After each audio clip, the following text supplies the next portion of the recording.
अस्सलाम वालेकुम व्यूअर्स, मैं हूं आपका अपना एस्ट्रोलॉजर मोहम्मद सत्तार बाकर। बुर्ज अकरब स्कॉर्पियो 16 से 22 जून का आपका ये हफ्ता। इस हफ्ते सियारा मरीख आपके चार्ट के 10वें घर में है, जो कैरियर और इज्जत से मुतल्लक है। चांद 18 जून को आपके छठे घर से गुजरेगा, जो सेहत और काम के माहौल पर रोशनी डालेगा। सियारा ज़ोरा इस वक्त आपके चार्ट के 7वें घर में है, जो तल्लुकात और पार्टनरशिप को अहम बनाता है। हालात और इम्कानात ये हफ्ता आपके लिए पेशेवराना ज़िंदगी में नया मोड़ ला सकता है। जो लोग नौकरी की तलाश में हैं या तरक्की के ख्वाह हैं, उनके लिए मस्बत खबरें मतवक्कु हैं।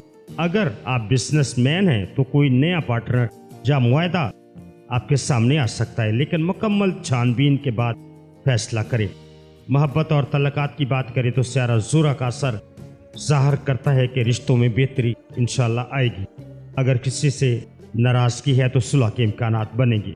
शादीशुदा अफराद के लिए शरीक हयात की तरफ से सपोर्ट मिलेगी, तो माली मामलात में इक़्तिदाल बरतें। अचानक अखराजात हो सकते हैं, ख़ास तौर पर घरेलू अशिया या मेडिकल से मुतल्लक। मेरा मशवरा इस हफ्ते अंदरूनी गुस्से और बेचैनी पर काबू रखना आपके लिए ज़रूरी है। जज्बाती फैसलों से बचें, ख़ास तौर पर 19 और 20 जून को रूहानी सुकून के लिए मराकबा, नमाज, इबादत का सहारा लें।